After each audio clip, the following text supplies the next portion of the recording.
ወኢያከ ነስተዒን ባንተው እንታገዛለን ያንተን እርዳታ እንፈልጋለንም እንላለን። አላህ ካላገዘን እሱን እንኳን ራሱ በአግባቡ ማምለክ አንችልም ማለት ነው።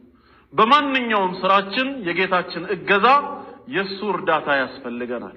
ረሱል ሰለላሁ ዐለይሂ ወሰለም ሰሃቢዩን ኢብኑ አባስ ረዲየላሁ ዐንሁማ ሲመክሩት ኢዘ እስተዐንተ እገዛና እርዳታን በፈለክ ጊዜ ፈስተዒን ቢላህ በጌታህ በአላህ ታገዝ ተረዳ ብለውታል።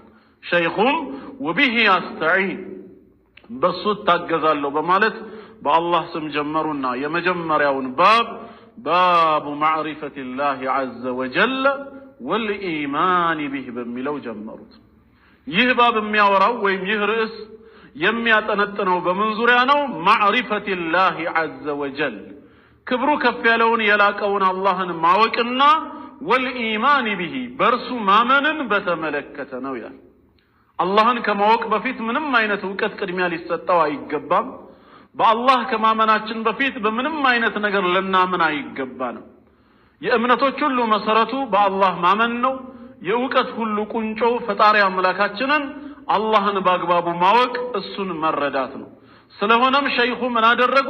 የኪታባቸውን ጅማሬ የመጀመሪያውን ርዕስ አላህን በማወቅ ዙሪያ ያደረጉት። ባቡ ማዕሪፈቲላህ አላህን ማወቅ ስሞቹን፣ ባህሪያቱን እንደዚሁም ስራዎቹን እኛን ለምን ዓላማ እንደፈጠረን በጥቅሉ ከአላህ ማንነት ጋር የሚገናኙ ነገራትን ማወቅ አስፈላጊ ነው። የእውቀት ሁሉ ቀዳሚው ሰው ፈጣሪ አምላኩ አላህን ሲያውቅ፣ ሌሎች እውቀቶች አላህን ተከትለው የሚመጡ ናቸው።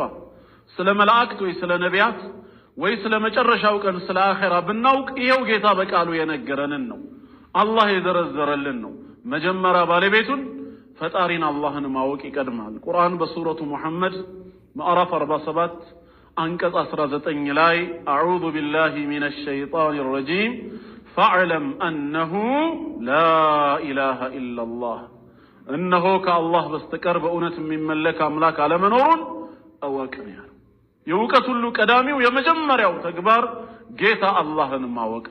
አላህን አውቆ በሱ አምኖ በዚሁ እምነቱ ጸንቶ የሞተ ሙስሊም የጀነት ለመሆኑ ደግሞ በኢማሙ ሙስሊም ሰሒህ ዘገባ ከዑስማን ኢብኑ አፋን ረዲየላሁ ዐንሁ እንደተላለፈው ረሱል ሰለላሁ ዐለይሂ ወሰለም ምን ይላሉ? ይህን ኪታብ የምትከታተሉ የምትሰሙ ወንድም እህቶች ረሱል ሰለላሁ ዐለይሂ ወሰለም ስማቸው ሲጠቀስ ዝም አትበሉ፣ በሳቸው ላይ ሰላዋትን አውርዱ። አንድን ሰላዋት ያወረደ ሰው አላህ በሱ ላይ 10 ረህመትን ስለሚያወርድበት ማለት ነው። እናም ምን አሉ በሐዲሳቸው መን ማተ ወሁወ ያዕለሙ አን ላ ኢላሃ ኢላላህ ከአላህ በስተቀር በእውነት የሚመለክ አምላክ አለመኖሩን አውቆ በዚህ እውቀቱ ጸንቶ የሞተ ሰው ደኸለል ጀና ጀነት ገባ ነው ያሉት። ቀዳሚው እውቀት አላህን ማወቅ። ይህም ኪታብ የሚያስተምረው ባቡ ማዕሪፈቲላሂ ዐዘ ወጀል አሸናፊ የሆነውና ክብሩ የላቀውን አላህን ማወቅ ነው። ማወቅ ብቻም አይደለም ወልኢማን ቢህ በእርሱም ማመንን የሚነግረን ባብ። ስለ አላህ አውቀው ስለ ጌታቸው ከተረዱ በኋላ ከማመን የሚኮሩ ብዙ አመፀኛ ትዕቢተኞች አሉ። ማወቅ ብቻውን ወደ መዳን ስለማያደርሰን ከእሳት እንድንድን ከተፈለገ አላህን እንወቀው፣ በእርሱም እንመንበት። እውቀትና እምነት ተያይዞ መምጣት አለበት። አወክ ማለት ወደ እምነት ጎዳና መርቶሃል ነው። ሳታውቅ ደግሞ ብታምን እምነትህ ፍሬ ሊያፈራ አይችልም። ነገ ብትጠየቅ መመስከር አትችልማ፣ አታውቀውምና።